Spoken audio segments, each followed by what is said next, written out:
going to be adding an hour meter, a digital hour meter. Be adding a fuse box today. Then I'm also putting on a USB plug and charger, and it tells voltage here on it too. And touch it here, you can see it lights up. That is working, and our power port is working here. Hi everybody, welcome back to the channel. Today I'm continuing the modifications on my SDL25 Crawler Dumper, and today will be the electrical upgrades, and this should be almost the final modification. There's one more coming, and I'm going to save that for another video, but I'll tell you about it when it gets here. But right now I'm going to do an electrical upgrade to this unit, nothing major or severe. I'm going to be adding a fuse box today. And again, I got all this stuff on Temu, really cheap. I think this may have been $8. I am going to be adding an hour meter, a digital hour meter. But unlike the mini excavators that are out there, this one is a 3-wire hour meter. So I'm hoping to tap into a ignition wire or a wire when the engine is running that will power this thing only when the engine is started. This should be a maintenance meter for the engine only. I don't want it running up a million hours just because I accidentally left the battery switch on. Then I'm also putting on a USB plug and charger, and it tells voltage here on it too. And that will be for the cell phones that we can attach. I think we're going to put a cell phone holder on this thing, and you can charge it up while you're driving. And I'm also going to add a little tiny flashlight to the keychain. And again, you can charge it up here when you need it charged. The other thing I am doing today, which I got so much flack, well, I won't say so much. I got flack online for not wanting to put a filter on this particular unit because it's not easy to do. This is a tank mounted directly to the pump, which means that you don't have easy access to the return lines. And so you have to raise the tank up, you have to do a lot of check valves, and I just don't feel like doing it. So I'm not going to. So I've decided to satisfy all those who said I should. I'm just going to drop a cow magnet in the tank. And this should grab any small bits of metal that might be floating around and save the pump from eating those. So that's going in the tank as a nod to those who complained that I wasn't going to put a filter on the machine. So there you go. Okay, this is for all of those people who were so upset with me that I wasn't putting a filter on this unit. So here's my cow magnet. So I'm going to go ahead and drop it in the tank. And this is at least something, right? May not make everybody happy, but it's better than nothing.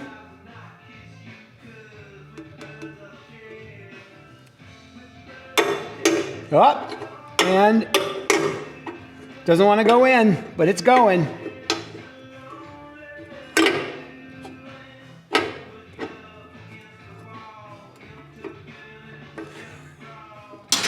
And she's in. She fought me, but she's in. It's hard to do this stuff with one hand, by the way.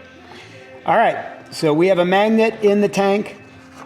I'll fish that out at some point, and we'll see what's on it. We'll give it a... When I change oil on the engine for the first time, we'll fish that baby out and see if maybe there's a lot of metal on it. We'll find out. So anyways, cow magnets in, at least that should be some protection from any metal that's floating around. So anyways, the first step in this, oh, here's the wire I'm using for today's project. It's going to be a 16 gauge wire.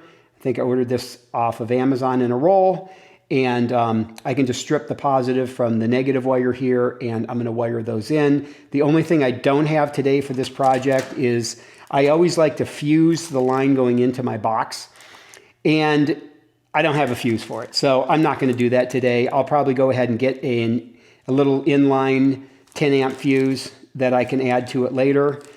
This thing's only drawing this and this charger. So the truth of the matter is, even if I never put a fuse on this, it's probably okay, but it's always a good idea to fuse the line coming into the fuse box. So, we'll see. Sometimes I get lazy and don't do it, but I'll make sure I try to get to that and add that on. So first things first, we are going to add this fuse box. I have to find a place to put it, so I'm going to do that. I'm either going to put it on this side right here, or obviously the other place you can add a fuse box is right over here. Now, you're going to have to snake lines. If you put the fuse box here, then all those lines have to be snaked. And I'm going to put most likely the hour meter, I think I'm going to put it right here behind this handle, because you don't have a lot of room over here before you hit the horn, and this is all taking up space. You can't drill down through here. So my choices are really limited. I'm either going to put the hour meter here, or I'm going to put it here. And, you know, this looks like a good place right here. I have plenty of room to work underneath. There's nothing here. I can just drill a hole right here and put it here. Now the USB charger, I'll probably put it over here, because I can easily drill a hole here, drop the wires down, and there's a little hole right there I can go through and feed those through to the fuse box. So that's today's job, and we're going to go ahead and start with the fuse box. We're going to find this unit. I'll show you how not all these machines are the same, so you always have to look and see how they run their power. On my skid steer, the positive goes to the actual battery cutoff, not the negative. But on this machine, as you can see, you can clearly see that the negative line here runs over and goes right here to my battery shutoff. So on this unit, they are using the ground as the shutoff, and the ground, you can attach really the fuse box anywhere you want, but you're going to want to attach it down here. You can ground it anywhere on the body, because once this is turned on, then it becomes, it'll let the current flow. But as long as this is off, that current's not going to flow. So you can add it here and feed it through these lines, or if there's a convenient grounding point anywhere on the body, I can actually ground it to one of these screws down here, and that's what I might just do because it's close and convenient. And then the positive will run either off the battery itself, which, let's take a look in here and see what we got. Yeah, I can run a positive line right from this screw here and run it down in its own conduit down here through that hole, bring it up, and just attach it to the battery box right here. And we'll just bring it straight in from the positive. See, here's the actual main ground from this cutoff switch. So actually what I'll probably do is, like I said, I can ground it over. I can ground it anywhere. So I just keep it close. There's no reason to have to come way over here to ground it. This is attached to the frame. Everything gets grounded when it's turned on. So I'll probably put the fuse box right here. That'll keep it close for all of the accessories, and then ground it down here and run a power line through here. So let's figure out where I'm putting it, get that drilled, and I'll come back to you when I have the fuse box attached to the unit. So the fuse box is mounted. I just put it on right here. This stuff is so thin, it drills real nice, and there's just two little bolts here that go through for the fuse box. I don't put all four in. You don't need them. Way overkill. If you want to know where I get my bolts, I have a lot of assortments. I have loose stuff laying all over, but I think this came from Harbor Freight. It's a 240-piece nut and bolt assortment from Storehouse. I make no money on this, so don't worry. I'm not trying to plug Harbor Freight, but this is where I get a lot of my stuff. So anyways, that is now installed. So we're going to go ahead and pick up the wires. And I put the negative on top because I'm going to run it right to this bolt right here for the ground. And then we're going to run our positive off of the battery and bring it over here. And I'll put it in a loom and bring it up here. And then we can start thinking about our accessories and what we're going to do. And haven't decided. I may drill for the accessories right now. Let's see what I feel like. I'll show you what I bought for that, by the way. All right, in order to put these gauges in, you're going to need to drill some round holes. So these are bimetal hole saws from Harbor Freight. They're not super cheap. I mean, they're not super expensive, but they're not super cheap. So use those good old Harbor Freight coupons if you have them. But this is the arbor you need just in case you buy these. You don't know what to use. Grab an arbor for it. And so these aren't exactly, these things are all a goofy size. They're some type of metric. I don't know what they are. This isn't going to be perfect. This is going to be a little bit smaller, but you want smaller rather than bigger. So I'm going to put it right there. And we're just going to try to get it centered, you know, so it lines up real close to this one. And then we may have to do some filing in order to do the final adjustment on that to get the, it was real close. The threads were the problem on this, so it's just going to take a little filing, and I think we can get it on. And then I think we're going to mount our USB switch right there, making it convenient to plug our cell phone in. So you know what, let's just go ahead and drill as long as I have these out. So let me get these hooked up to the drill, and I'll film myself doing this one. We'll see if how easy it is to drill through this metal right here with that bimetal drill bit. All right, I marked off exactly centered between this bar here and this instrument and right in the middle. So this is where I'm going to drill. So we're going to go ahead and set this up here. We're going to drill this hole and see how we do. Okay, so I've got my electric drill. My cordless may have been able to do it, but I just know that when we hit into the metal with these teeth, it's going to be a lot easier to handle if I have some power behind me.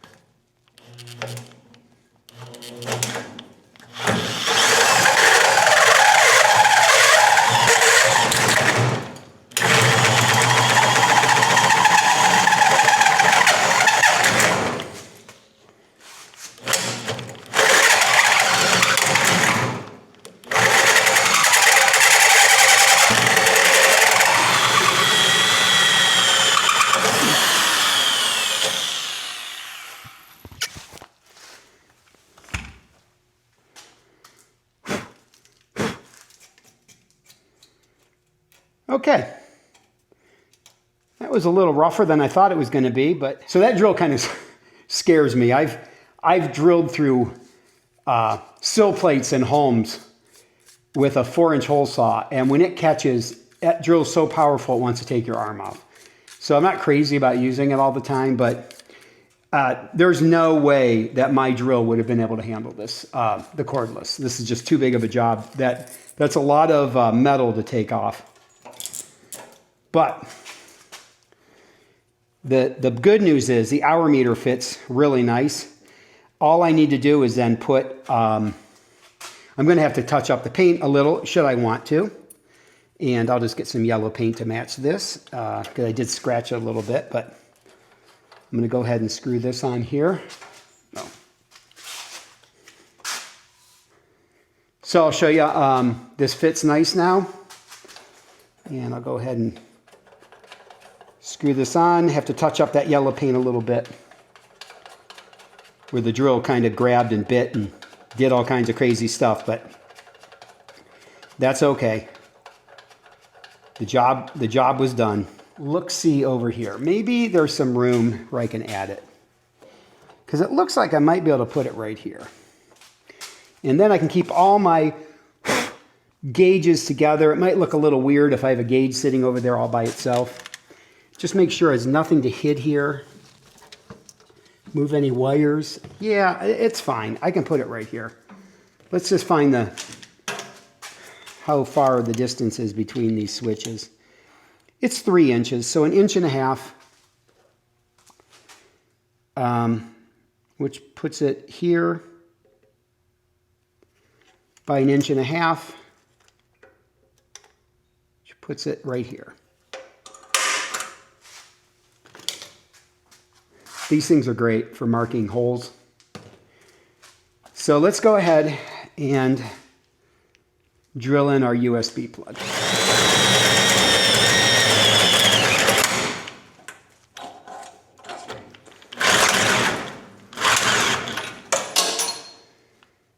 Okay.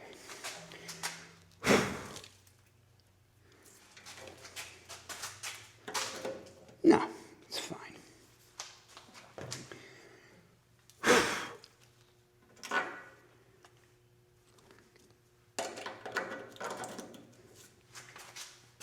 All right, I'm not going to lie to you. Drilling these holes sucked. I don't know. That bimetal hole saw I got at Harbor Freight, it did the job. I mean, it left its marks. So these are on. Like I said, a little touch-up paint around the edges should make that fine. And now we can concentrate on the wiring and not worry so much about this portion of it. We have our fuse box in, and now all that's left to do is to wire everything in, put some loom on, and we'll have this done. So let's go ahead and get the fuse box wired in. I'll show you what that looks like when I'm done, and then we'll start on the instrument cluster. So I have the positive coming off the bottom here now. You can see it there. I put it in loom. I've got to run up to Harbor Freight and get more loom. I kind of ran out. But I brought it in here and then hooked it right directly to the positive battery terminal. And then I want to show you that if you don't have one of these, so if you don't have one of these test doohickeys, you really should get one, because they kind of give you a good idea of where you have a good ground and if there's going to be a nice connection. So if I take this and I hook it up here to the ground, and then I touch it to the positive lead, you can see nothing happens, and it shouldn't, because the ground right now is off from the battery. But if I turn the ground on and I have it grounded, we're going to make sure that's a good ground bolt, and touch it here, you can see it lights up. So this is just a simple circuit tester to make sure that what you want to do will work. So all I need to do is run now my ground wire right over to that bolt, and we should be good to go. And I'll test it then, and then we'll start hooking up our gauges. Okay, so here's the finished fuse box, and you can see the positive coming up from the bottom, the negative coming up from the top. Now, the only thing about this fuse box you have to remember is it has all of the negative leads coming off of this side, all the positive leads coming off of this side. So you just have to keep that in mind as you go. So we're going to test this right now with our tester. Okay, and then we shouldn't have any kind of signal coming through here at this time, and we do not. So this is off. We're going to insert a fuse.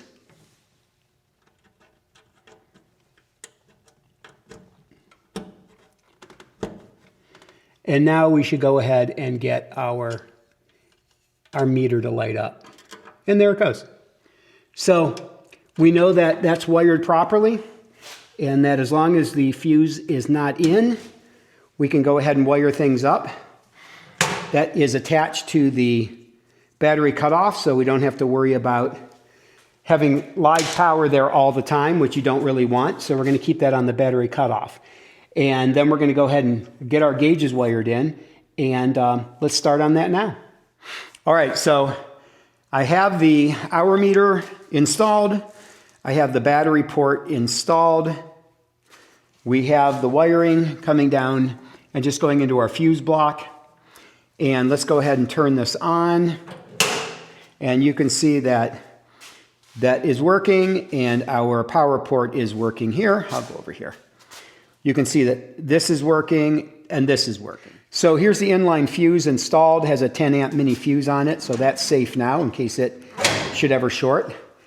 I put the cover back on the fuse box, so that looks nice and neat. All the wires are nice and loomed, so they look neat in there. So I think we'll wrap this up for today. We went ahead and we put an hour meter on, we put a voltmeter on, we put an inline fuse and a fuse box on, and then we installed our heat shield here to the SDL25 Mini Crawler. And I have one more mod left to do, and it involves a counterweight at the rear of this unit. So I'm going to do that next time for the next mod. So, and then this thing's going to work, because although it's crummy here, it's getting nicer every day. So we're going to be able to go to work here pretty soon with it. So thanks for watching. Please like and subscribe if you like the content. I'm doing a full series of modifications on this unit, and I'm going to include the last one I did, which was the seeing if I could control that heat problem and how I came to coming up with that heat shield. So that'll be at the end of this video if you want to watch it. So until next time, this is Jeff with the Jeffscavator channel. And are you digging or are you filling?